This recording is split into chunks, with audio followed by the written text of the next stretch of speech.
Hey everybody. I know when the light hits it, sometimes you can't read it. You're like, we don't really care. We don't really want to read it. But I'm trying to memorize it because it's such a great tagline. Yarn knitting, all things fiber, while high on Flamin' hot Cheetos and cheap American beer. Booyah. God, I actually remembered something. Like, I am the worst. Like, I cannot do things scripted. I have to do everything completely authentic and off the top of my head. Otherwise, it's like a giant train wreck. And I you know how I compulsively rip out my knitting? Well, basically that's what I do if I'm being taped, is that I could be like to the very, very, very end where I'm about to sign off and I'll make some huge mistake and we don't have the proper editing tools. And the editor in YouTube can be very frustrating for me. Anyway, because I talk very fast. So if you don't have like a real editor and you can't, you know, get it like, you know, be able to butt things up right next to each other, then it's like a really hard break, like a hard edit. Besides the fact that I really like live. I don't know, live is like,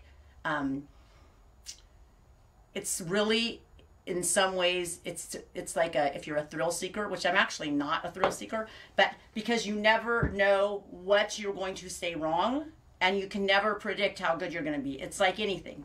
Like, I'm sure there's some days you think you're going to absolutely just slay something, and then you go in and you just like do horrible. I choke. I actually say it's a good thing I'm not a guy, because I would totally have erectile dysfunction. Like, I'd have performance anxiety. I just know I would. I'd be like, no, baby, no, baby. Yeah, yeah, okay, yeah, yeah. And then I'd be like, what? Wait a minute. I would be like, I'm going to give it to you. I'm going to give it to you. And then I'd be like, well, I want to, but it doesn't. Yeah, I know. Okay, I'm going to go and check you guys out. I'm going to go check you out. Actually, I have to monitor. I'm wearing this. It's strapless. Is that what they're called? And it's, I don't think it's tight enough around the top, so I have to be very careful because I don't really want to flash you. No, I really don't. I actually don't. Hi, Mary. Hi, Myra. Jan and Jen Eddington. Hey, you guys. If you're in Facebook or anywhere, come over to YouTube. And it's youtube.com/Namaste Farms. I'll try to check over and chat because I know a lot of people watch it. Most people watch it on Facebook. Do you know why I like it when people watch it on YouTube? Because it's monetized. Thank you for reminding me, because I actually didn't monetize this one yet. I'm going to have to edit it. Hang on. I hope it doesn't mess anything up. Sorry, you guys, but I have to. You're like, do you have to do that right now? Thank you for reminding me. You guys, I am so like, it's just the way it is, baby. It's the way it is. My husband and I were looking for a document that was extraordinarily important. And I said, I think we're like children. We cannot keep track of anything. This is not a lie. Somehow my husband got into this thing where he puts everything in like garbage bags or like the quart. I think they're quart, are they for the Ziploc bags? So every bill and everything for the last 26 years goes into those. So they're everywhere. And so it was an important document that he had given to me that needed to be notarized and everything. So I remember him handing it to me, but I was in the middle of like doing, you know, like doing something on the internet, which, you know, my attention can't be divided very easily. So, and I'm like, yeah, yeah, yeah. He's like, no, the paper's right here, Natalie. And I said, yeah, I know where it is. I know where it is. Just, I need to finish this. So, but then I purged. I don't have any idea where I put this thing. We tore apart the garage. We tore apart like every drawer that I have in the kitchen. I mean, we just tore every place that I could possibly put anything. And I'm just like, that document was so important. And he's like, well, I did give it to you. And then after like an hour and a half of searching, and this is the first time I searched, I actually didn't get angry because I've succumbed. I've surrendered. I've totally surrendered to the fact that I am incapable of being organized. I'm incapable. So there's no point beating myself up anymore. I'm completely surrendering to the fact that it's something that I'm incapable of doing. So there's just no point now, finally, after 56 years of beating myself up, I'm just not going to do it anymore. So I must have been in an extraordinarily good mood because usually I would have like freaked out and started throwing things. But anyway, and then he went upstairs to Chet, and he had it the whole time. And he actually had it in like a manila envelope, which, see, if you're going to put it in something like that, how are we ever going to find it? We're used to seeing everything in plastic bags. It's so stupid. Anyway, I guess, you know, that should be like, I would say that could be a New Year's resolution. But first of all, I think New Year's resolutions are stupid because you're just putting off stuff until, you know, another day, which I don't like that. I'm not a procrastinator. But also, like, why do you have to have an occasion to actually do something? Like, just do it. Right? Right? Okay. You guys are like, wow, Nat. Great intro. Okay, I'm going to find you. I have to find you again because I dismissed you when I was looking for what I was looking for. Okay. Hi, Miss Dahlia. And Lisa, My Eclectic Life, and Adele, and Barbara, and Hen Stitch Life. And it's so great to see you guys. Yeah, so I would like to, so the first thing, because it's not like, this is just the preface, right? So I was thinking about this today. I have hard water, very hard water. So I have to use vinegar like on our windows to get the, is it lime scale? Is it calcium deposit? I don't know what it is. Whatever it is, it takes it off. So our shower is black, and it gets like, you know, the white kind of film on it, right? And so I'm not obviously wearing my glasses when I did this because I was going to take a shower, but I threw the, you know, I just put vinegar all over it, and then I took a scrub brush, and I was scrubbing the walls, and it was burning my hands so badly. It was burning my hands really, really badly. Because I have a lot of these cuts from, like, you know, doing work outside. You get these splits like in your fingers, and they're open wounds, right? And then of course I have like hay wounds, etc. And my hands were burning so bad that I just stopped, and I was like, wow, I should have worn gloves. So I'm rinsing them off. It's still really not helping very much. And then it dawns on me where I grabbed Drano. You guys, I grabbed Drano. It wasn't vinegar. So you're thinking, well, wouldn't the smell have clued you in? But I wasn't. I was just in the zone. I wasn't even thinking about that. Still can't believe that I mean, that's bad. Really bad. My skin was really damaged from that. This just happened a while ago. Anyway, but I still and I would walk around going like all day long. I was like, I cannot believe that I did that. Why don't you just wear your glasses? But I mean, I was going to take a shower. So I mean, I have a legitimate reason at that point. But still, can you believe that? Like, oh man, now I'm a little bit more careful, I would say, about like grabbing things, and it was stupid. Anyway, so, hey Nancy. So anyway, I'm going to talk a little bit about, Knit to Your Smart Place. Isn't that a great title for a book? You're like, actually, it is the title of a book, is it? Knit to Your Smart Place? It actually would be, huh? So anyway, today was the first day of this new class that I have going, called If It's Broke, Fix It. And when I was talking to people, most of the people, pretty much everybody in there has taken my classes, like the Dye Secrets, and most everybody's, as far as I know, has taken like also Color Me Beautiful and Colorways, and so a lot of them are teachers also. And so I was explaining to them how you have to have a foundation. You have to have this foundation. And a lot of people have aha moments. And, you know, Trisha has pretty much seen every class I've ever done. She's a, you know, really, really good friend and tireless supporter. And so she every once in a while we'll be talking like on, you know, on video chat or whatever. And then she'll say, you know, what you said today, that I was just like, oh my gosh, you know, how true. And it just really dawned on me. You've been saying it, and I didn't really get it. And now I get it. And I said, but that's like the building block. It's the building block you have to, it's just like knitting, really it is in a lot of ways, where no matter what, there's no substitute for time.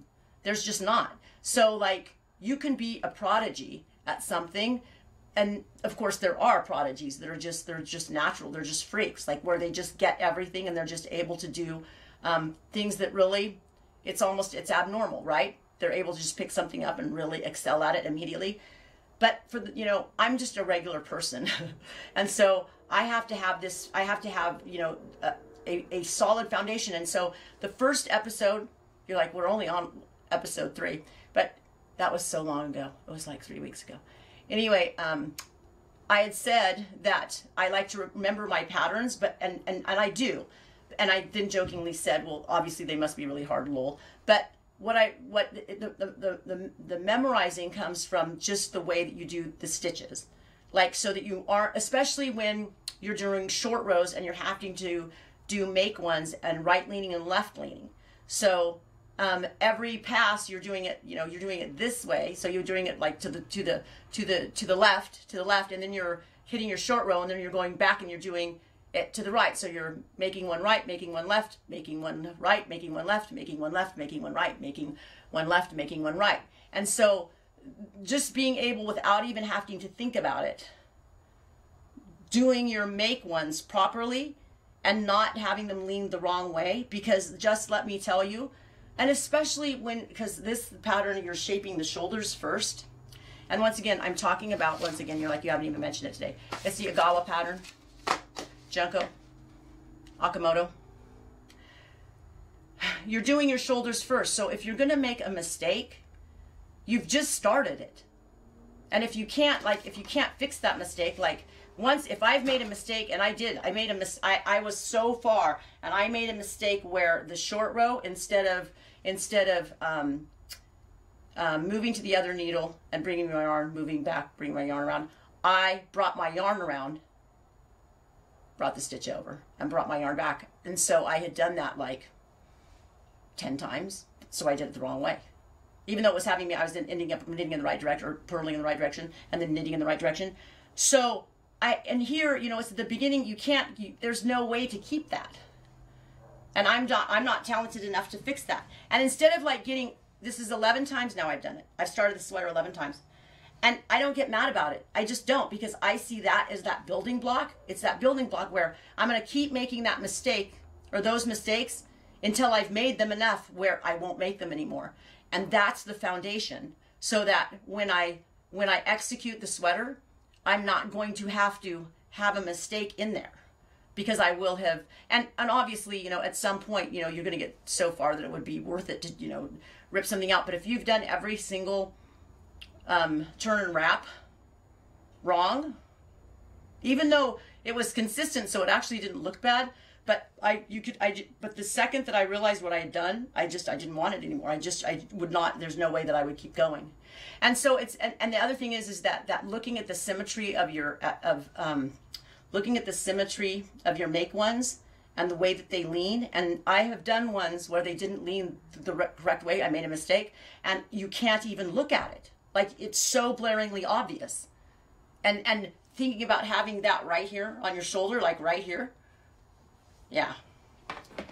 So the point to my conversation, like, is there a point, or are you just like rambling? Probably a bit of both. The point is that it's really crazy how I don't even know if I enjoy, it's not the knitting I enjoy, it's the intellectual aspects. I'm not kidding you, because it is intellectual. It's problem solving, and it's almost like a game. It's like, can you keep your shit together long enough to get through the entire front or the back, right? I mean, because you have to be, for me, because I'm not an expert knitter, I have to be very mindful. I'm not watching television and knitting, because if I'm going to be watching television and knitting, I mean, it will never get finished. It would just, so what happened? So then when I ripped it out today, and I think I'm not kidding you, this will be the 12th time I will have cast it on. I was like, you know what? I actually don't like the lighter gray, because the gradient goes from, you know, the steel gray, and then it's a 4 gradient colorway. So there's 2 skeins of each. And it's like, by the time you get to the lighter one, I'm not into it. And I took those 2 light ones and I dyed them black. So now when I cast on tomorrow, I'll cast on with black, because I prefer to have black next to my, you know, either super, super dark gray, like almost black, or black next to my face, not, you know. Yeah, so then I made it like even more win-win, rather than, I cannot believe I'm going to have to do this. I mean, by now I could have finished the sweater as much as I've knit, but it's not about the knitting. It's really not. And actually Trisha said today, because, you know, I think she was feeling slightly like, because I don't know where, actually, to be honest with you, I don't know what her philosophy is about knitting, as far as whether she's, you know, a project person or a process person, even though she's a really good friend. But she was like, why don't we just like do a knit along with a hat instead? And I was like, because first of all, I don't wear hats, and second of all, because who can't do a hat? There's not a hat I couldn't do, right? So it's like, I don't want it. It's not intellectual. It's not about the project. It's just not. It's about this whole process of like my brain is having to work so hard. And for some reason, it's very fulfilling. It's just really fulfilling. Super fulfilling. It's really, and I made a $3,000 yarn order today. You're like, what? No, I actually did. I bought a bunch of, because I buy a lot of wholesale yarns because I have classes, yarn dyeing classes, as you guys know, and also I put them in my sale, and so and I have some really good companies that I buy from, and so the yarn's amazing, and I use it too. So anyway, that's what I did this morning, like 4 in the morning. Okay, I'm gonna read. Like, you can read, yes, I can. Hi, Nancy Pearl. And then Adele said it was a wonder it did not eat the skin off your hands. I know. We're talking about that. We're going back to the what is it called again? Drano. And then let's see. And then Taylor says agreed. And then Lisa, my eclectic like is saying I'm like that about weaving. And she's saying, I do not knit, I only know how to crochet, which is nice. And then Nancy says, I think you rip something out every Tuesday. Nancy, I rip something out every Tuesday, Wednesday, Thursday, Friday, Saturday, Sunday at this point. I mean, it's like absurd. It's really absurd. And the funny thing is, I don't even think it's going to happen. Like, as I'm knitting it, I'm sure this is going to be the time that I get, that I get really far. And then I'll make some egregious error. But the point too is that I'm memorizing. Like now, the pattern now, I've done it so many times to a certain point. Because I want to say it's like 16 times you're doing the same, the short rows. Because as you're shaping the shoulder, right? And because it's a drop shoulder. So for me, like, I'll have that, I have it memorized. The pattern is like peasy. It's peasy. The execution of the pattern, however, because there are, a lot of ways that, obviously if you're an expert knitter and you're mindful, there's not a lot of ways that can go wrong. But for me, because it's not in my muscle memory yet. And also when I'm not to the point, see, if I had enough of a foundation, and I hadn't taken such a long break from knitting, what would happen is I would be knitting and know exactly where I was at every moment. Like I would know whether I was on the left shoulder or if I was on the right shoulder. But for me right now, I have to think. Like I have to actually look at it and see where my main marker is.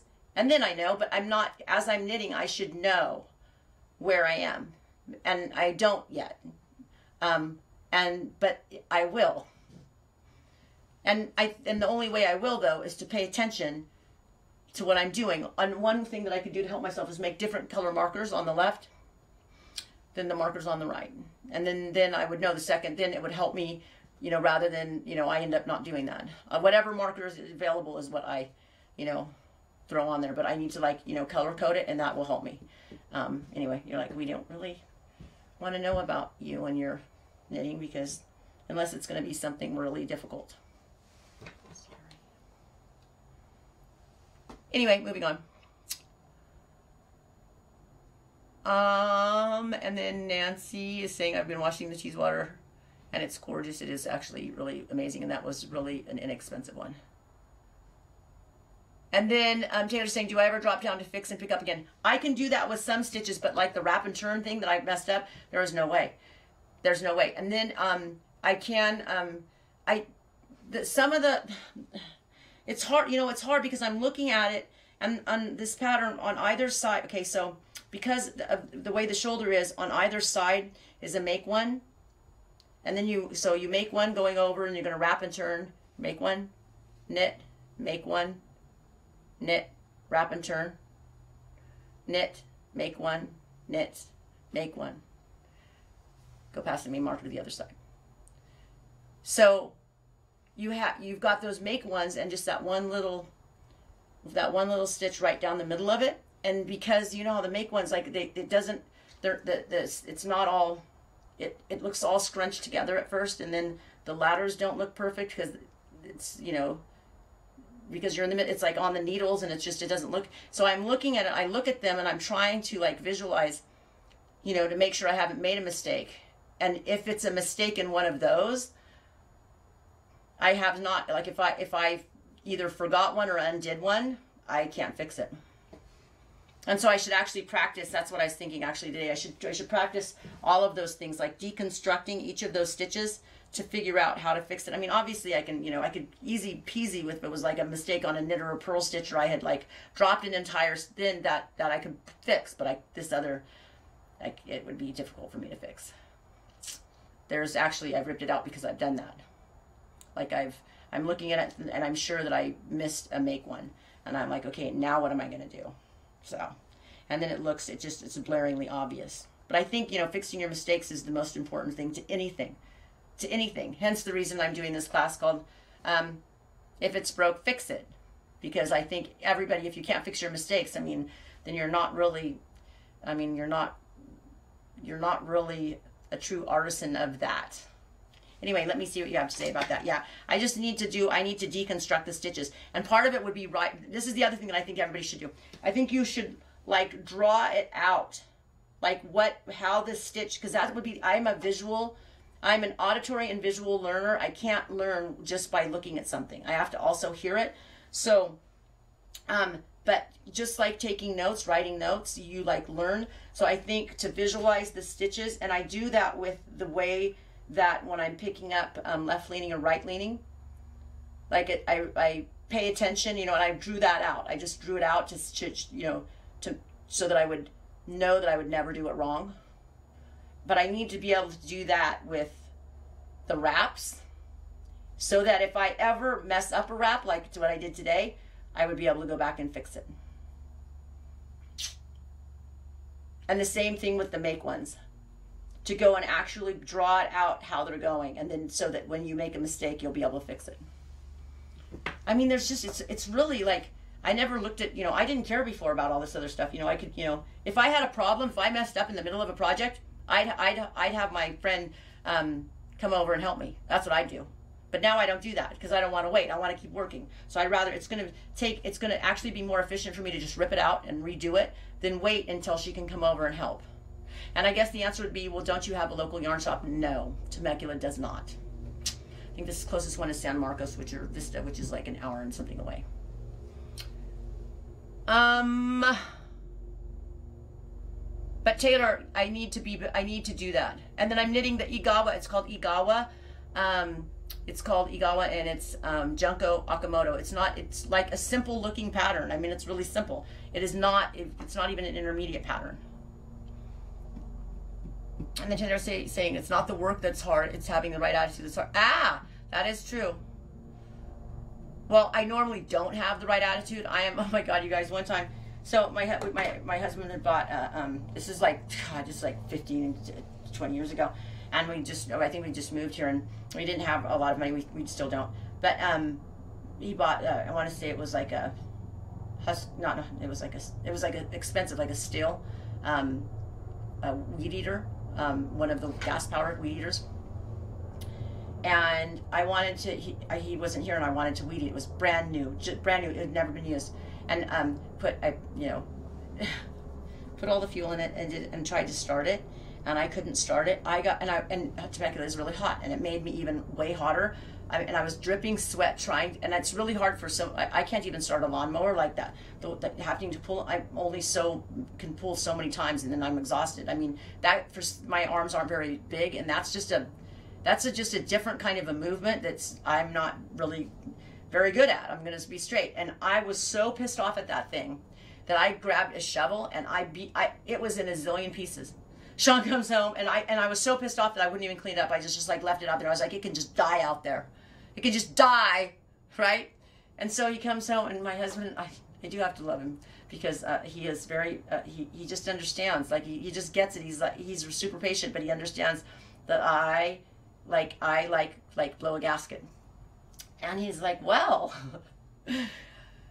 I guess we won't be having problems with that anymore. That's all he said. But that was the end of it. Like, there was no fixing that. None. It was garbage. Yeah, so in the last 16 years, maybe I've mellowed. I don't know. And hi, Crystal. And Charlene King.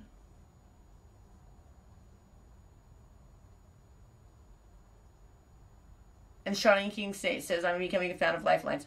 Lifelines. Oh, yes, I know. At first, I thought you meant like lifelines. Yes. Yeah, and then that's the other thing. My husband's like, can't you just rip it out and like, I mean, but it's so soon to put in a lifeline. You know, it's like, we're talking like this much. You're like, maybe not, Natalie, maybe not. And then Mary Caldwell is saying she's an auditory and visual learner as well. Writing down helps to reinforce. That's right. It wasn't a Husqvarna. It was a still. I was thinking Husqvarna, but it was a still. But because then I remember because it was like I had a still. I used to get my own firewood. Actually, I used to sell. I know it's hard to believe, huh? But I used to sell firewood. And when I lived in Mendocino, I would go and find down madrone trees or oak. And sometimes, unfortunately, even if they weren't downed, but they were dead, because you're not even allowed. You're only allowed to take the dead and downed, not out of the state forest. But if they were dead, I'd still down them. Because then I was thinking, I mean, at the time when I was in my 20s, I was like, I mean, is a park ranger or whatever really gonna, I mean, I don't know. They might, but, you know, I'll just play stupid. That should be easy. But yeah, so I used to get firewood and sell it, and it was like, you could, I can't remember, I think it was, want to say, it's like, was it like 145 a cord or a half cord? I can't remember, for hardwoods. And then I don't never take anything like fir or pine or anything because it's so soft. It just makes a lot of ash and doesn't burn hot. You're like, wow, because I would burn stove. You're like, thrilling. Okay, hi, Christine. Okay, so you guys, what else do you? Wait, let me. I have to fix my top because it's like falling off. Oh my gosh, did you guys see this? So I did this in class. This is this, we didn't have to kill it. Isn't that sweet? You're like, yeah. See, this is one of those partially codded boas things, so that like actually like you could pull it into this one into a triangle, and then stabilize it in here, and then it's really cool, huh? It's a great color. This is Star Magnolia. So when I teach, I have to, you know, I'm teaching them to dye, so I'm obviously having to dye things. And this is one of the colorways that I love. It's really beautiful. You're like, maybe not. Is there anything else, Sterling, I have? I'm looking. Oh, you know what I didn't talk about last week? So in my class, in my, this scarf, is one that my student made. One of my students, and she's an artist, like she has Anna Petrova, A-N-A, Petrova, is it AnnaPetrova.com? P-E-T-R-O-V-A, AnnaPetrova.com. And anyway, so she was taking my class at Stitches, and this, I felt so in love with the scarf that I came home and made a couple of them, but she was like, didn't really like it. She wasn't that thrilled with it because of the colors. And I was like, how can you not love this scarf? Like, I can fully rock that. And I was like, I put it on and I was like, oh my God, this is like totally I wanted this scarf. And there was a gal that had like a green one that she had made, and it wasn't layered enough. Like, this is layered and layered and layered and layered and layered, like so much. And that's why it's really deep and beautiful.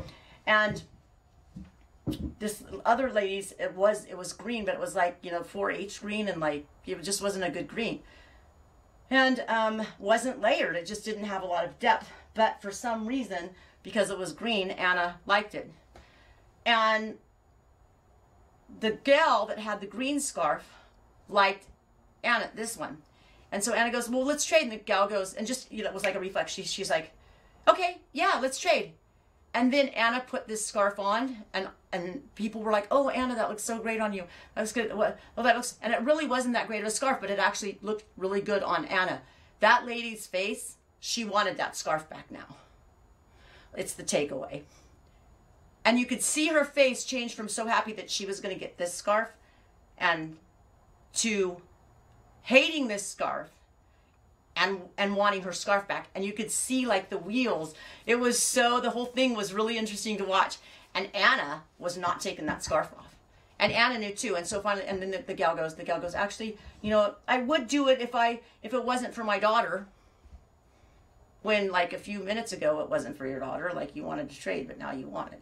So, you know, I'm not getting involved. I just like, I'm just seeing what's happening. But Anna, she like didn't care. She didn't say a word about it. She just kept it on. She's like, I love my new scarf. Even though the lady, and she's like, and then she says it again a little bit later. She's like, I would really, you know, I do it, but it's my daughter. It's for my daughter. And Anna completely ignores it because in Anna's mind, maybe we made a deal. And so anyway, Anna's she's very intelligent, very smart woman, very talented. Anyhow, so then what ends up happening is, I want to say it was like 20 minutes that Anna continued to wear this scarf. And the gal finally goes, well, I really got to go, so I'm going to have to take my scarf back. Which I got to be honest with you, I was really happy because it means Anna's going to have this scarf, which means I'm going to get it. Because I know I'm going to figure out how I'm going to get this scarf from her. And I said, Anna, I want that scarf. I said, that's good because I want that scarf. And so, not that I couldn't make it myself because then I came home and made it, but I just wanted it. I wanted it. I think it's beautiful. And she didn't want it. And I didn't want it to be one of those things where she just takes it home and just throws it, you know, like to the side and doesn't, because she wasn't thrilled about it. And I said, I'll buy it from you or I'll make you one in greens that's better than that one, and I'll send it to you. And then I did. So she gave this to me. She didn't give it to me that day. She acted like, you know, she might not give it to me, and then the next day she came and she gave it to me. And so then, but then I kept my end of the bargain. In 9 days I had a scarf. You're like, really? Because you can't get our orders out to us in 9 days. You guys, I can't tell you. Like, I'm so appreciative because but on the sales, like sometimes it will take me, because I have to, you know, package everybody's, and so I don't always go in order either. Sometimes what I do usually, because there's so much shit in here, I pack usually the person with the largest order to get stuff out of here so that then I can see the other stuff. I wrote Kristen yesterday because I couldn't find Diane Price. Diane Price bought an entire half of a fleece that was going to be amazing. It was going to make it was partially cotted, and it's English Leicester, and it's a perfect symmetrical rectangle, but it's like 6 feet long. It's 4 pounds. That's a lot. 4 pounds. I could not find it. I was ripping. I was like, is there any chance you sold it to to more than one person bought it and I already sent it out? She's like, nope. I was like, is there any chance she bought something else and I've already sent it out to her? She's like, nope. Oh my God. I started to sweat buckets. And then finally I found it. I mean, I do have them labeled, but you guys, there's a lot of fleece in here. I've turned the camera around and show you, but I don't know if we'll ever get back here. It's obscene. Anyway, moving on. You're like, do you guys have to use everybody's real name?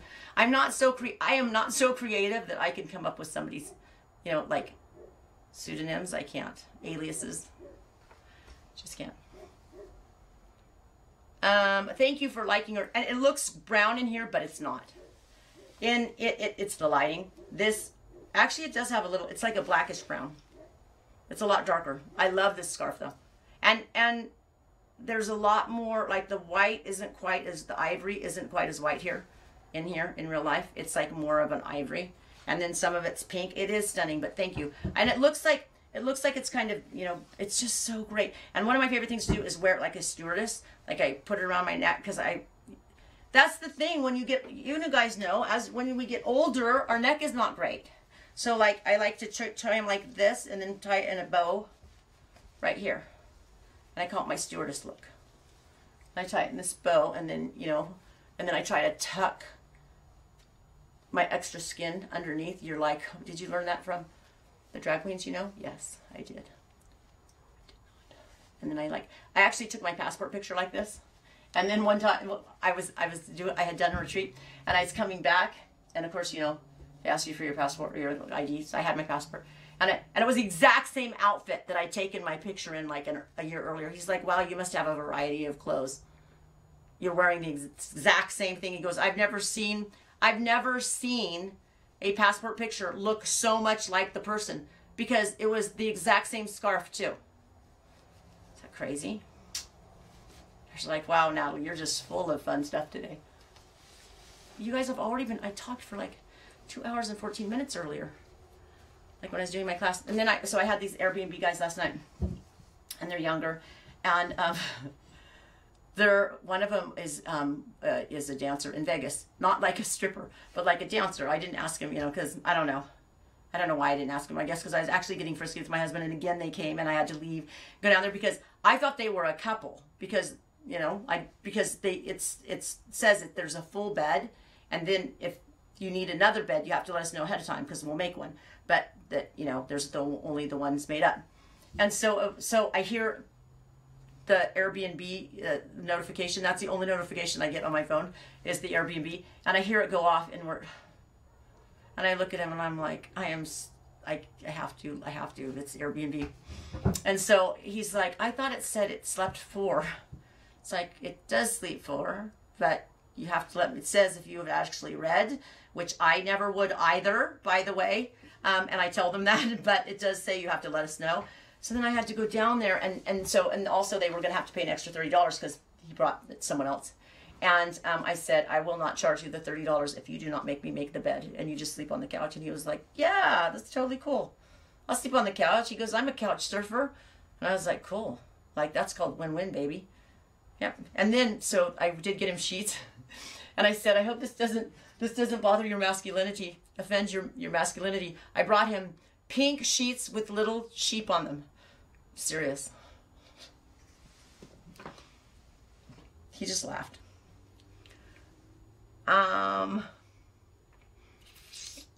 Nancy's all, Nancy, you're such a spicy lady.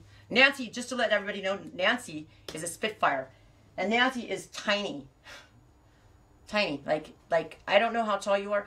I'm gonna say, and her daughter's really tall. Her daughter's taller than I am. Well, I'm not really tall. I'm 5'7", but Nancy, I'm gonna say is, I exaggerate. I think I am 4'10", 4'11". Are you 4'11"? She's not 5 feet, I don't think. I don't think so. She is a tiny little. When I met her, because her personality is so big, and so when she came here, I was like, oh my God, it's so funny because such a big personality and such a little package. Little package.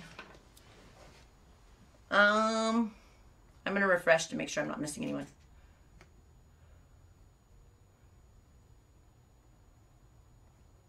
You guys aren't saying anything. Let me go and see if there's, because I feel bad because the people on Facebook. But since I love that I remembered to monetize because you guys reminded me. I'm just going to go in here and make sure. Because then I feel bad if they want to visit and they didn't come over to YouTube. There are some people that don't have, last time that I read, didn't have a YouTube account, which I know it's not that hard to do, but. So, oh, okay, I'll go on to the next subject. You're like, thank God. But I have to do my transition. Hang on.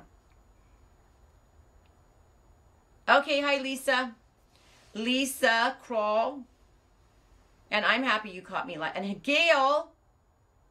And then Gail's asking, what kind of dye do I use on a jute bag? You're going to use Procyon MX.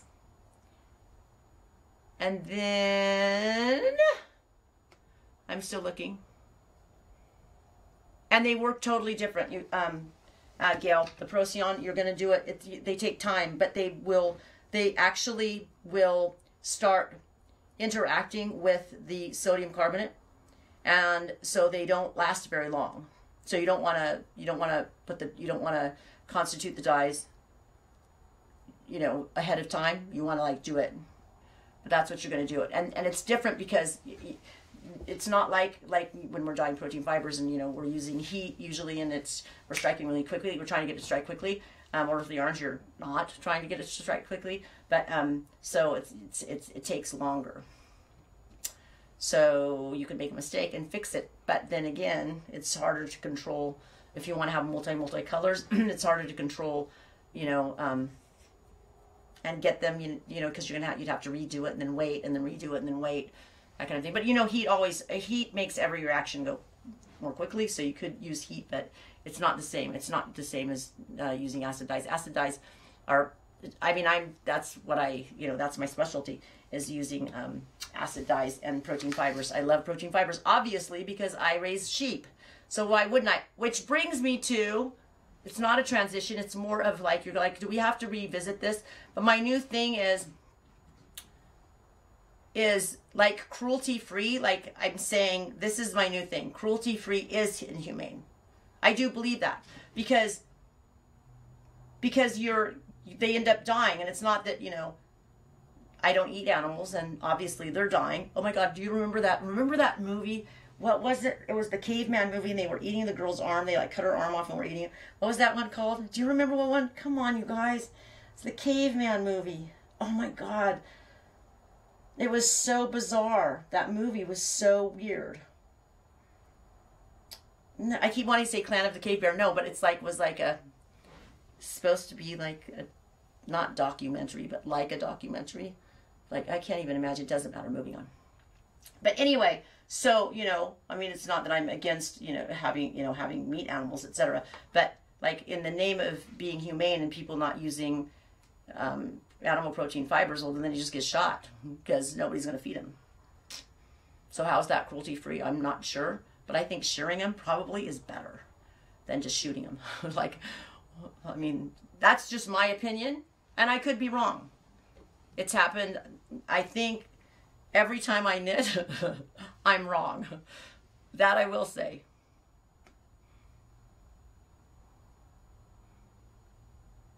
Okay, Crystal's saying she couldn't get on chat in on her phone, so she went to the desktop version on her phone, and now she's able to interact. So, at anybody, if you are on your phone, go to the desktop version instead of the mobile phone version, because you know you can get YouTube like on the app, or you can get YouTube like even just on Safari, if that's the browser that you use, which I'm guessing if you have an iPhone it probably is. And then you use the Safari instead of the app. I'm guessing that's what she's saying.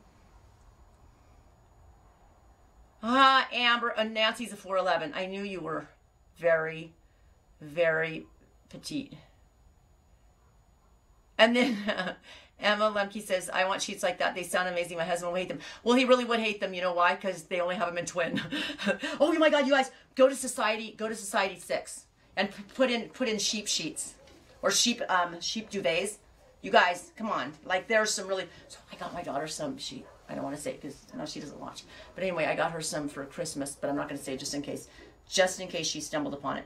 But Society 6, you guys. They like, there's anything that you could ever want a picture of on your duvet, on your sheets, on your chair, you're going to find like multiples.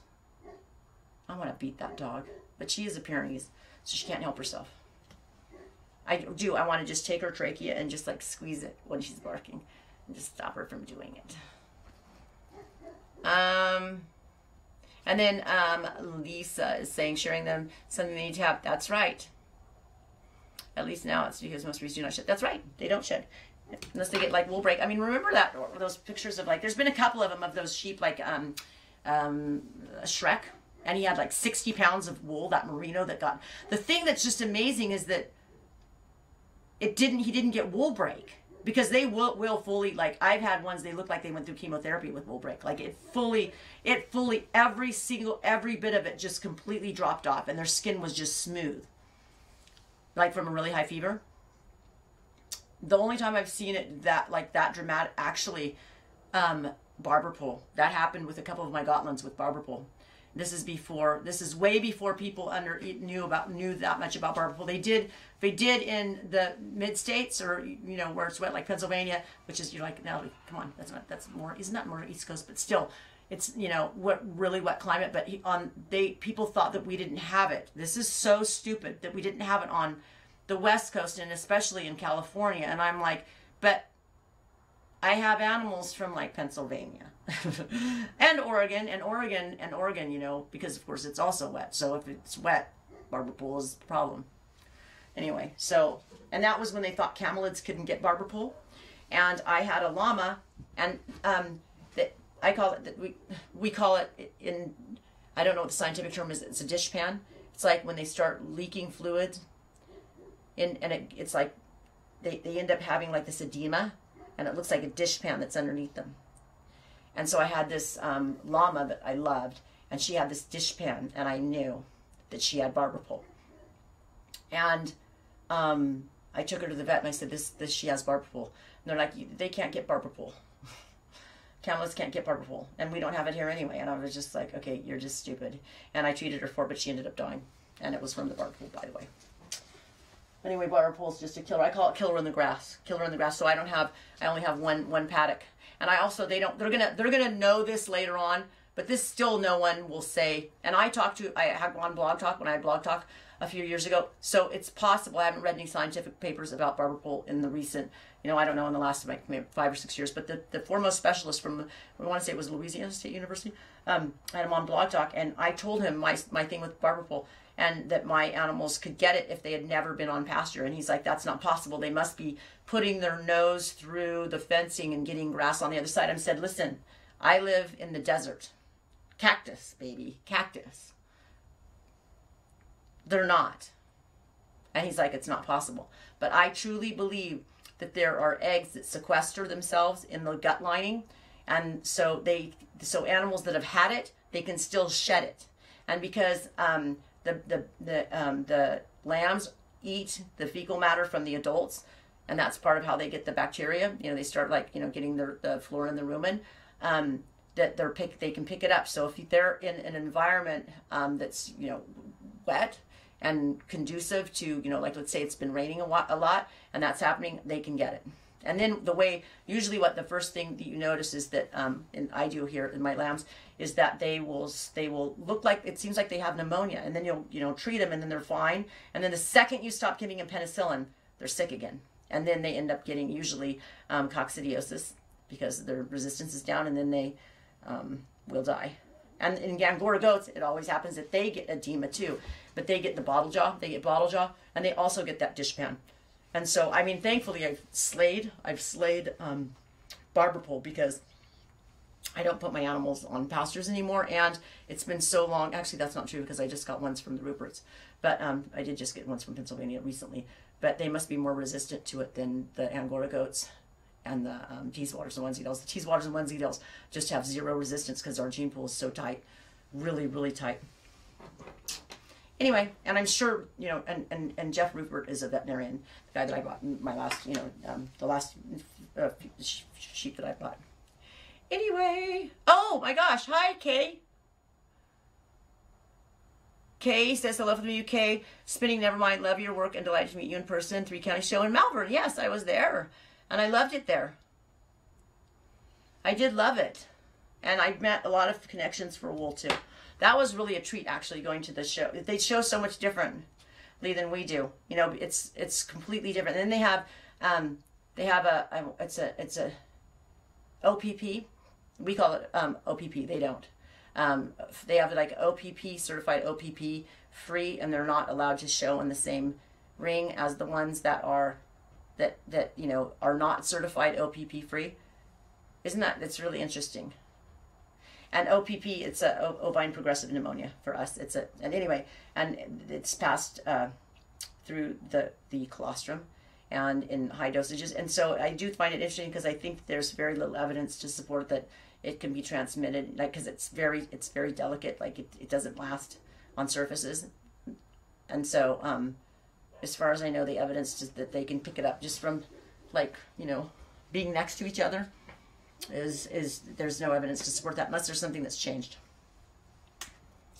And then Barbara's saying Jeff's Corys are amazing. Jeff's Rupert Corydales are amazing, and I have my flock is Rupert Corydales, all of them.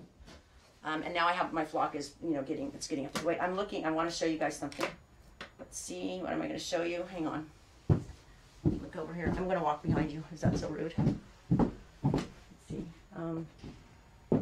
Let me see. Okay, here. Oh, here's one. Oh my God, you guys, I'm just stepping on bags and bags and bags.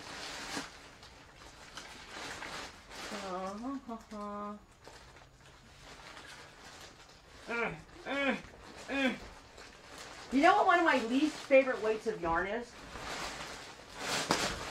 I don't like worsted.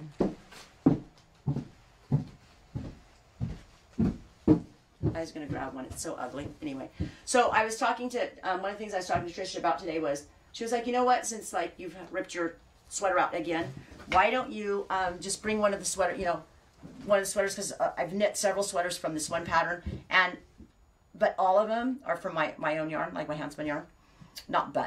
And all of them are from my Huntsman yarn. But I don't own them anymore, because the last one I knit was probably 8 years ago, 9 years ago, and they're all woolen. And woolen pills, because it's, I mean, think woolen, think of bulky, like think of a single bulky, like maybe a Peruvian yarn. Think of that and how it pills. And so that's the one thing. So when we're talking about when we're talking about hand spinning, woolen and worsted means something different than what it means. It's not the same as a weight.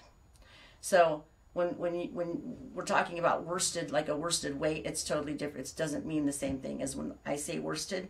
For us, worsted and woolen are a fiber prep method and also a spinning technique. So those two things. So it has nothing to do with weight. It has to do with the way that the fiber is prepared, and then the technique that's used to spin it. So so I think for hand spinners that gets confusing when people are talking about worsted or woolen. But the thing, even when you guys talk about those things, you actually can see the difference,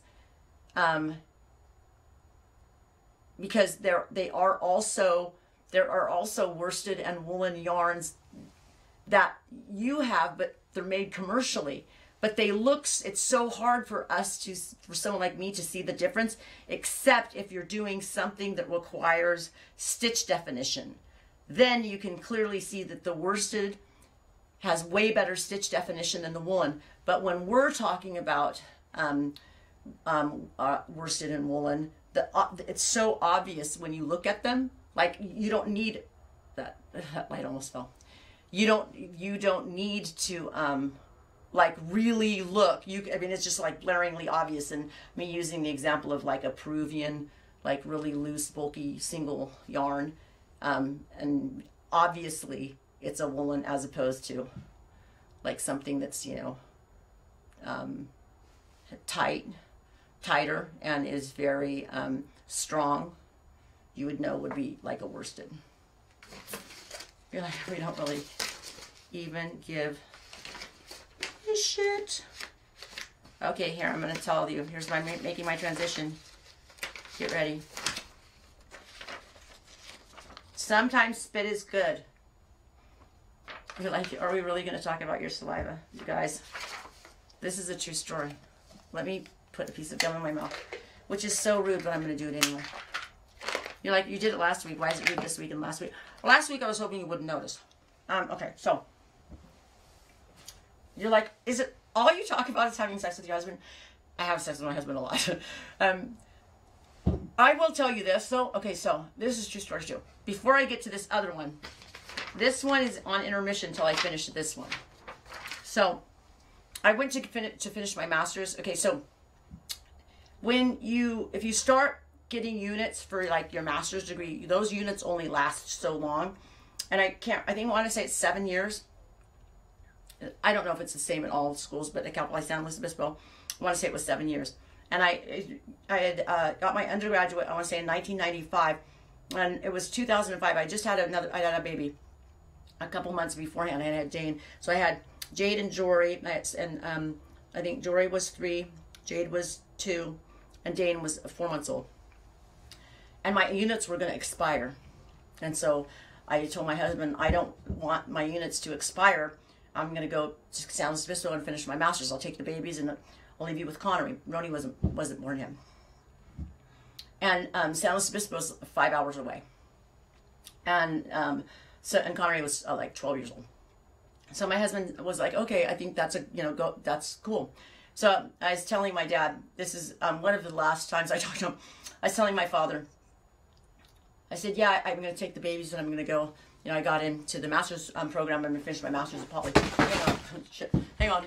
You're like, or it's going to be very dark. You're like, why did you have to like walk and like smash all those bags because it's sitting on top of bags? You guys, I really want to finish my story. You're like, not more than we do. But they won't be able to see me and I'm going to look really old because it's going to cast shadows on my face. Okay, my husband will probably come fix it. I hope he does. Anyway, so my dad says to me, your husband's going to leave you. I said, my husband's going to leave me. And he's like, yeah, if he can't have sex with you all the time, he's going to, and I got so irritated. I actually said to him, I said, then he can leave me. I said, because if my husband is only married to me because he wants to have sex with me, then we don't even have a relationship. I said, that is the most misogynistic thing. I said, what a ridiculous thing to say to me. I said, I can't even believe you. I mean, I said, you are just, he's a pig. I said, you're a pig. Actually, did say that. I'm dead serious. Can you imagine? Like, no, forget the fact that I want to better my life. My husband would only be worried about his penis. Anyway, I'm worried about his penis, so he doesn't need to be. Anyway, moving on. So anyway, my husband and I are moving back to my story. Sometimes spit is good. You're like, where are we going with this? Because we're really bored. No, this is a good one. So I wear Old Spice deodorant. You're like, what does this have to do with anything? We don't give a shit. I do. I love the way it smells. My husband wears it, and I just love the way it smells. So anyway, but you know, it's like white, and it's very, and you know when you get to the end of the deodorant, how like it will break? Well, it broke, and so I had this chunk. I had like a chunk, and I kept using this chunk, and I would put it on top of my dresser, on like this tissue, and so I go to put on deodorant. I just got out of the shower, and Sean's just getting out of the shower, and I'm like really excited that we're having adult time, right? And I reach down, and I think it's a piece of gum. I don't realize. And I throw it in my mouth, and I chew. I chomp down really hard. I am not kidding you. Instantly, the spit is gone. Instantly, and it's metallic, and it's stuck in my molars. It was the most, and I didn't want to tell my husband. And then I was thinking, what if my spit was gone? I was like, okay, there are things that you do with saliva that you need. You need it. Like you need to not have a dry. It was so bad, and I was having to I got one of my bobby pins. I was trying to pick it out of it was the most disgusting. I want to say for like 15 or 20 minutes, my mouth was dry. Like antiperspirant works in your mouth. Just for saliva. That's a stupid story. It's not a stupid story because it's real. You're like, once again, Natalie, has it occurred to you to leave your glasses on? How sexy is that?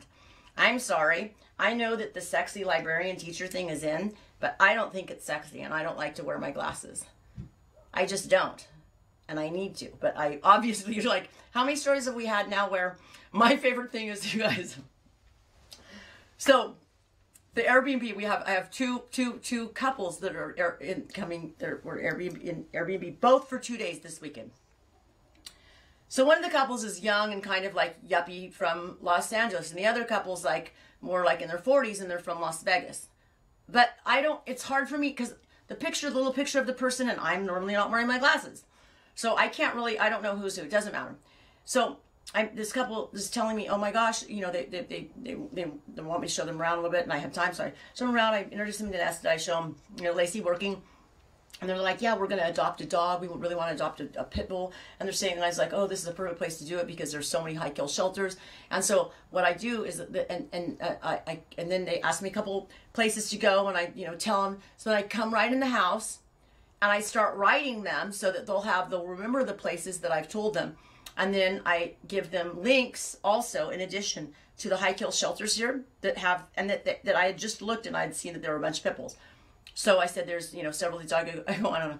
So I sent it to him. And then Al writes me back. And like, it was like the weirdest thing. I thought maybe, you know, she thought I was flirting with her boyfriend or husband or whatever. And which I never like look them and the men in the, I don't really talk to the men ever because I don't ever want anyone to think that. So anyhow, she writes back and she's like, you know, well, I appreciate the information. You know, we're just not ready for a dog right now. And I'm like, well, why? What? Seconds ago you were ready, and now all of a sudden you're not ready. So then I go out and I look and I realize, oh my God, I've sent that to the wrong person. I sent it to the person in the other cottage. But she doesn't, but she writes me, it doesn't even occur to me. Like I would have realized this woman's written me this much and given me links to dogs. Like, obviously it's not for me, but she writes and she's like, yeah, we really appreciate the information, but we're really not ready for a dog right now. So I write her and I say, I'm really sorry, that actually was for the other couple. So, you guys, I feel like I'm beet red right now, but I have foundation on, so you probably can't tell, but no, honestly, I'm so embarrassed.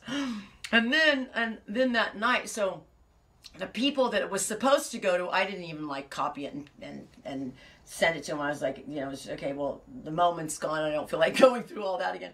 And it's like 9 or 10 at night, and I'm feeding the animals. And it's, you know, I'm feeding them the chaff hay that's in these, you know, 900-pound bales. And it's like when you open one up, literally you're just covered with hay. You're just covered with like dust. And I don't have my glasses on again. So a couple comes up, and I start, and it's the other couple. And I'm embarrassed, but so I just like, you know, blabbering, I'm talking, even though they're like, oh, you're working late. And I said, yeah, I actually work late a lot. You know, it's nice because it's cool, it's good for the dogs. And I'm like, this is Lacey. And then, you know, I say, this is Nesta. And so I introduced them to the dogs. And then I said, and I'm Natalie, by the way. You guys, God dang it. I'm just so embarrassed. Then they end up going into the it was the same people I was with in the morning. It wasn't the other couple. They must think I'm insane. So the one couple thinks I'm insane because I'm sending them the messages for somebody else. And then the couple that it was for thinks I'm insane because they already know who I am. I've already introduced them to the dogs. We've already done all this. And I've just done it again, like as if I've never met them. Oh my God. I'm just like, you know what? You just need to keep your mouth shut and only speak when spoken to. That's basically what I need to do. Or keep your glasses on. That would be good. I hate glasses. I really do. And then Barbara's saying, Alan, is that what's in the deodorant? And sheep that miss mustering. That miss shearing. Is mustering shearing? Jen? They're usually wethers. They're not uncommon. Okay. Sheep that miss mustering are not uncommon. I'm guessing that's shearing. Not uncommon in Australia, and they are usually wethers and in fairly dry areas, but have an even plane of nutrition and herbage that allows browsing off the ground. That's crazy though, but I always think about pizzle rot. For those of you who don't know, pizzle rot is when their penis. You guys are like, do you have to always talk about penises? Yes, I love penises. Anyway. Not sheep penises, but anyway, the way the pizzle is like, so the penis, it's like they pull it inside, but they have like this little, it's like this, I want to call it it looks like a kind of like an umbilical hernia. That's what it looks like, but it's not. It's like their pizzle, and if you cut that, it's attached to their penis, then they will have to be put down. So when you're shearing, you have to be really careful of it. But they get pizzle rot. So it gets wet from urinating and then the wool around them, and then it gets, plus it's really horrible and it's very, very painful. And if they get it really bad, it's really hard to clear up, and it usually takes antibiotics. So my amazement was that the wethers that are out there that have been, you know, for like 6 years, it's like 6 years they've not been shorn to get like 60 pounds of wool, right? That they don't have pizzle rot, because merinos, you know, their staple length technically will only be, you know, depending on how fine it is, but, you know, 3-4 inches in a year. So you figure, you know, we're talking like, and their pizzle is only like this tall. So like it's just covered in wool. And you have to imagine that my animals can even get pizzle rot, and I live in a similar climate to where they're living. Gathering them up on the big farms. Mustering is gathering them up on the big farms. And then Charlene says she's in Philadelphia, which I think is a beautiful city. I love Pittsburgh. And then Gail's like, you crack me up. Being gathered. Cannot you believe I don't know what muster? I guess that's must. You guys are like, how stupid are you, Natalie? Oh, I'm pretty stupid sometimes. You guys, like, sometimes I just shock myself. I'm like, I mean, it must just be really. But then I just admit it, and life, we just move forward. Just like in my organizational issues, I'm just like, at this point, there is absolutely, there's no point me freaking out or, you know, getting mad at myself, even though sometimes we just like to beat ourselves up. But I know that my medicines weren't off. If I start really beating myself up, I know my medicines weren't off, for sure. Because I mean, you know. Okay, so I'm going to show you another thing, the scarf. You know that thing where you do, remember, you put the, what is it called? I cannot remember. I have all the stuff and I've done it, but because I do so many things, I can't remember. Where you put the dyes, it's like it makes it float. It's like you have to mix this stuff and it makes it really thick, and then you put the dyes on top of the paints. It's actually textile paints, and then you have to like stretch the silk scarf out, and then then you like each person has one end, and then you set it down, and then you pick it up. I told you the last time that I don't like the textile paints because textile paints change the consistency of the scarf, and it's only on one side. So I did this one. It looks like shit because I haven't ironed it, and I think I just spilled beer on it. But anyway, see, the textile paint is this, but then it didn't hit the ends fully, so then I dyed them. So this is dye, and that's paint. And it actually is pretty cool looking, but it does have a little bit weird of a hand. So I'm not, even though I have all the stuff. It's fun to do. And actually, now that I'm saying that, I did a bag. Let me show you. Let me show you. I did like a knitting bag. This one. I did this bag, which it's, you know, not perfect, but it's kind of cute. You're like, why do we care? Because I'm sharing my creativity with you. If Jan was doing it, my God, it would never end because Jan does everything. I think I have Angelina on my eyelash. Anyway.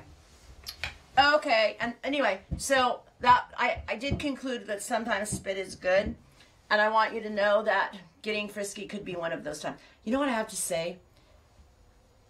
My husband is such a great kisser. He looks like a homeless person too. I think it's super sexy, and I don't know why. I've had people meet me, and then they meet my husband, and they're like, for some reason I pictured you being married to somebody like named Sven, that's like some tall like Swedish guy, and I'm like, and my husband is he's short, and he's got dreadlocks, really long dreadlocks. He's Caucasian, he's Irish, and super long dreadlocks, and a really high forehead. He's got like a 10 head, and he's really lean, and he's the greatest kisser. God, he's I could just eat his face. I'm serious, I really could.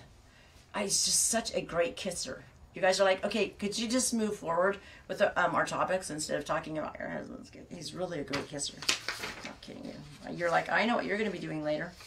And I'm like, yes, you're probably right. Okay, duck fluff. We're moving on. Duck fluff. Why on earth am I even saying that word duck fluff? I actually thought, don't laugh. There's a new yarn out. And from one of the places that I buy yarn, and they call it, it's yarn, it's duck fluff. It has a halo. What's so thrilling about that, Natalie? It isn't really duck fluff. It is acrylic. It's got acrylic. Why is that weird? It's merino and acrylic. No, it's alpaca and acrylic. Hang on. It's merino and acrylic. Wait, let me just think for a minute. It's alpaca and acrylic. I'm going to look it up in just a minute. And I want to say it's fingering. Is it fingering? The point being, acrylic doesn't dye with these dyes. There's only one modified acrylic that dyes with protein dyes, and they said it dyes amazing. So that's my thing. Like I only bought a sample skein of it because it's really hard for me to believe, because acrylic doesn't dye with these protein fiber dyes, just like polyester doesn't dye with them. And so and this place sells, that's all that they sell. They sell yarn that's not dyed. And so that would be a problem if they would sell something. And what happens normally, so if you'll see, like mohair is a perfect example. You'll find a mohair yarn, like usually it will be not in one of these places that's for dyeing stuff, because they would know that would have to have a nylon core, because our protein fiber dyes dye animal protein fibers and nylon, and only one modified acrylic that I've never seen before. I've never seen it. And silk. But it'll be like when you go and buy something on eBay that's like a cone yarn from like weavers, where it'll be a mohair. And mohair yarns are really great because they make really super great cores for hand spinning, because they catch the fiber, because they've got the halo, and that halo is really good for binding things onto it. So you'll buy like you'll see a cone for like like a 2-pound cone for like $7.85, and then like $13 shipping, and you're like, shit, I'll just buy it. And then you go and you dye it, and you're like, okay, great, it has like an acrylic, an acrylic core, and then that doesn't dye, and you have this big white thread, which looks really bad. Anyway, my whole point being that if they say it dyes really good, then it must not have that, but it's really hard for me to believe, because this would be the only time I've ever seen this modified acrylic. And this is the thing, they didn't say modified acrylic. That's the thing that makes me think that I can't imagine. I can't unless they made a mistake and they meant nylon. I mean, that actually is possible. And this is the, okay, so Trisha is she's a information junkie, and so is Kristen, and I am too. But if I am going to go look for information, it's going to be like scientific papers, right? Otherwise I'll just ask them and they'll tell me, right? But anyway, so she watched this. I guess Craftsy was doing like free classes. Like sometimes they do like I don't know how many days, like 24 hours, you can watch all the classes you want for free or something like that. Let's just say it's 24 hours, I don't know, a week, whatever. So she took one, and one of them was this really well-known yarn dyer that had a really big company. And the first thing that she said, and I'm telling you, that's the hardest thing with having your stuff on tape, on videotape, and the people that are filming didn't catch the mistake, and the mistake now is in perpetuity. And she said that the acid dyes don't work on nylon. That's simply, and that's like in the first few seconds. Like your vote of confidence, if you're someone like me, like leaves immediately when they say that, because that's like, because you don't know did she, but you would have thought they would have she would have, because she's, I'm sure, seen it several times. She would have said to them, you need to cut that out because that's not true. But I read misinformation all the time. And which, as opposed to disinformation, which is, a very disinformation. I actually, it sounds interesting and stupid. That at first I was like, disinformation, misinformation. What's the difference? Disinformation is intentionally, is putting out things that are intentionally false, and misinformation is just a mistake. And so there is so much misinformation in our industry, and I think that's one of the hardest things for me is that. And a lot of it, I think, does have to do with the internet and it's single sourcing.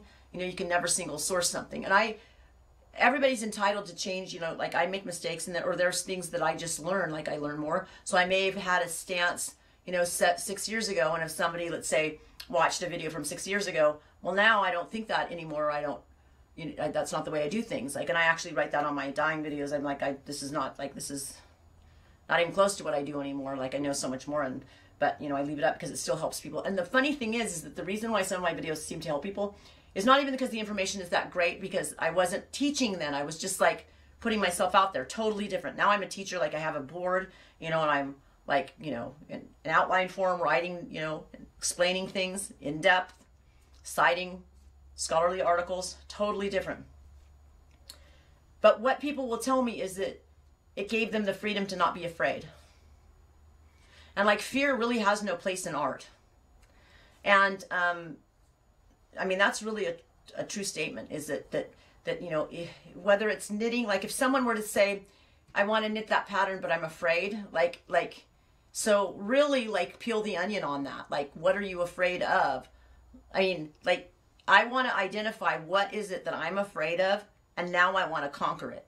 I want to get rid of it. I want to, like, go right into the fire. Like, that's, just even Trisha saying, well, why don't we just do a knit along with a hat? I'm like, fuck that. Fuck that. I mean, I can do a hat in my sleep. Like, who can't? Like, Scrappy can do a hat. Well, I'm lying about that, but anyway. But you know the point. It's like, just go into the fire. So, I mean, who cares how many times you have to restart it and start it and start it? Like, that even makes it that much cooler when you actually finish it in the year 2030. Because that's probably when it's going to be. It'll be the wrong size by then.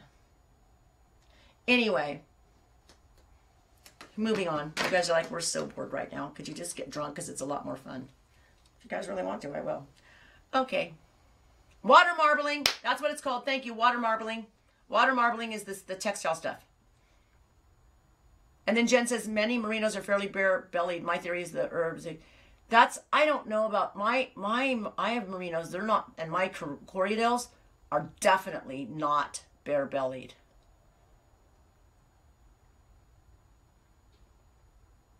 Scrappy. So you guys, you don't know, a lot of you don't know Scrappy, but I don't bring him in here just because he's such a, I love this dog so much, but he's special needs mentally. This dog, I've ruined him. Like, he started out as a good dog and now he's really a bad dog.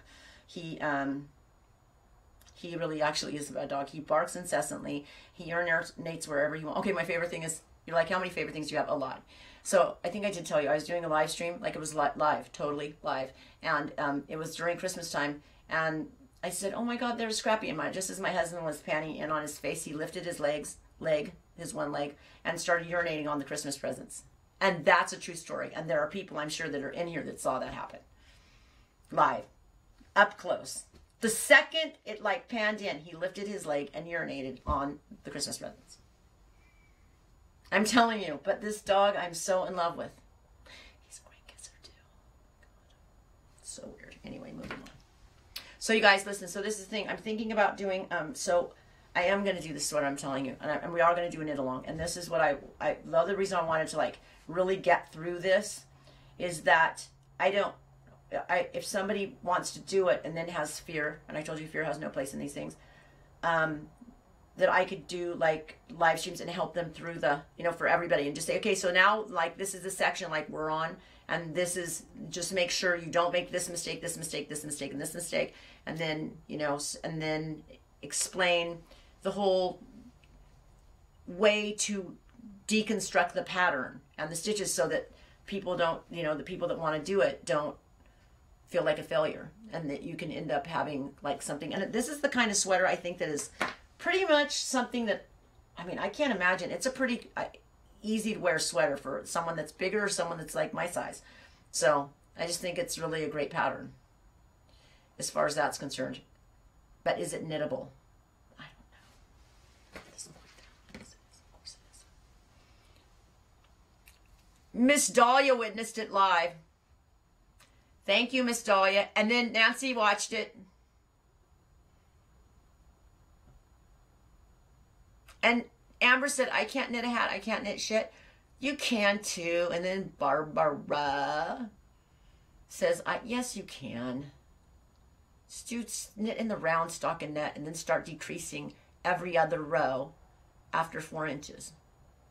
And I just pick like multiples of like, depending on how small of a needle. Like if I have a lot of stitches, I'll start decreasing like every 15 stitches.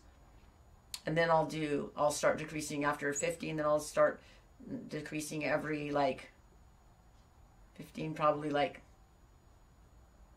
13, then every 10, then every other row. Yeah. Maybe I would start with every 25, and then depends on how, if I wanted a big slouchy hat, like it to be really long, then every other row I would, decrease like it very slowly so that it doesn't get like really pointy too fast. You're like, okay, that was not helpful. Well, no, that's how I knit hats. Like I just look at it and I go, how many have I cast on? If I, it was a big needle and I cast on like, I don't know, like 60 or, then I would probably do it every maybe 16, maybe 16 the first decrease after 4 inches, and then every like 13, and then that's how I would do it, every other row. And then if I thought it was getting, if I saw the angle was too steep, too quick, and then I would slow down my decrease. Anyway. And then Allison's saying, wait, hang on. Okay, will we be tearing apart the shoulders together? Yes, Barbara, we will. Again and again and again and again, as Jen says. And then, Allison, you're not participating in the knit along because I cannot knit. We'll start. A hat is a perfect thing to do. I wonder if we should do a hat. Actually, maybe we should. But you guys, I don't want to do a hat. But I'll do one, I guess. I would do one. If you guys would knit, if you guys, because then you only have to do the knit stitch. If we knit in the round, you only have to do the knit stitch. You don't have to purl, which, I mean, it's, you know, purl is just the opposite of knit. But you'd only have to do the knit stitch. It would be super easy. And I think you guys, like, I know that Amber crochets, Jody. Wait, yeah. Wait, okay. Jody says, I spun my own yarn and tried to knit a hat. I did it, but I think it will fit Sasquatch. But I did it and I wear it. I don't give two shits. I can crochet like a fool, but knit. That's so interesting. Knitting does take patience. And yes, knitting takes patience. I'll crochet all day, but knitting is so much counting, yes. And Allison, so Allison, if we did, I wonder if we did a hat, if you would do it, since all we have to do, it would be super easy. Teach a slip stitch hat. A slip stitch hat. Why? Because I'm trying to think about that. Why that would be. I'm trying to visualize this right now. Jan, you just made my brain short circuit. Barbara says that she'll commit to a hat. And then Ms. Jelly says, I will learn to knit if you do a hat. Hats are so easy, but do you guys hand spin? Because if you hand spin, then you should do your own, you should use your own yarn, but you use your own yarn, and then you do every other row, you do a commercial yarn of a solid, usually what I like to do, I like to make singles. So I'll make a singles yarn, and then I'll use a singles, like a commercial yarn that's hand dyed, or even like a Malabrigo or something like that, and then do every other row on that of a solid color that's similar. And you literally cannot tell, that there's any commercial yarn in there.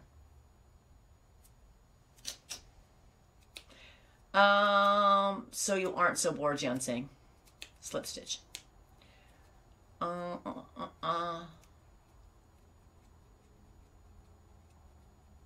Yeah, maybe, I mean, maybe she's on to something. I mean, the thing is we can knit a hat, you guys. We can knit a hat in I mean, like half a day. Like in 3 or 4 hours. 3 hours you can knit a hat.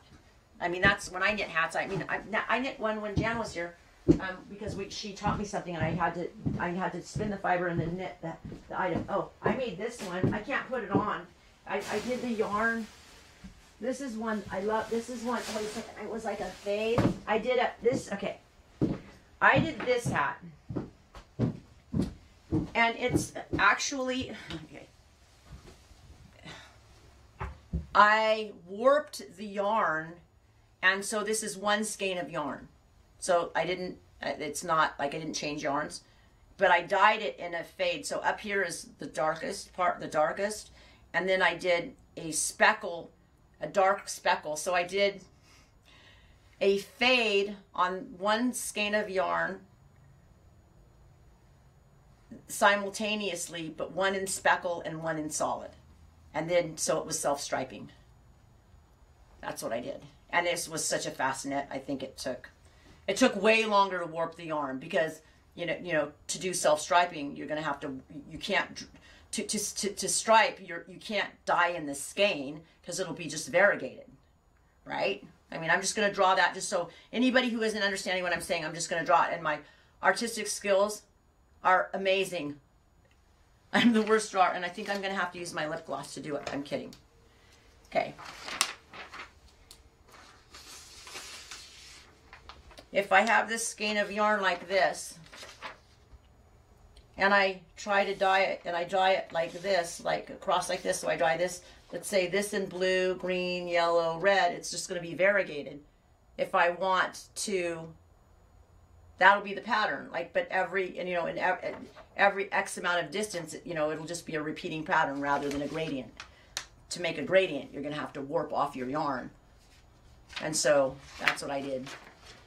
And so the speckle, so the speckle's dark here, and then it gets lighter, and then it gets lightest, and then the darkest yarn is up here for the solid gradient, and here, and then here, and there. And it's a slouchy hat. It's super cute on, but I don't like wearing hats, so I don't. Oh, and then I think I did it in seed stitch, or did I did it in moss stitch? I think I did it in moss stitch. I did it in moss stitch. It was seed stitch. It was moss stitch. And that definitely, if I use like a fingering weight yarn and do moss stitch and I mess up in the middle of something, that's one that I can't fix either.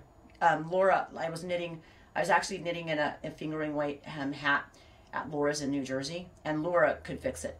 Like I was not on my game, and you know, the needles were really small and for me, and my eyesight's so bad, and like I was messing up. I messed up and can't even tell you. And I was like I can't remember what I had done, but it was pretty far down. You know, it was pretty far. You know, I want to say like it was the first like 8 or 9 rows, and then I, you know, was almost finished with the hat, and Laura was like, "Well, then just rip it out and start over." And it was the first time I heard someone say that, like it like that when I'm almost done. It's like, and then her attitude about it, I realized it actually taught me something. Like I'm always learning. Like I'm constantly learning. Kind of like Asperger's people are constantly learning. Like that's what everything. Like I'll be talking to people, I'm learning. I'm watching things, I'm learning. Like I'm making mistakes, I'm learning. Sometimes I think I must, you know, I don't have Asperger's, but I have that way of looking at things. Everything is like really, I'm just constantly learning, trying to learn. But also I had such bad parenting. My parents were so terrible that I almost feel like I'm constantly making up for just trying to survive, stay alive, stay alive. Okay, moving on. Ripping is liberating, yes. You have to learn to rip and like it, that's right. Oh, and then, yeah, Sherilyn, because I have one of your, yes. You wish you could knit, you can knit.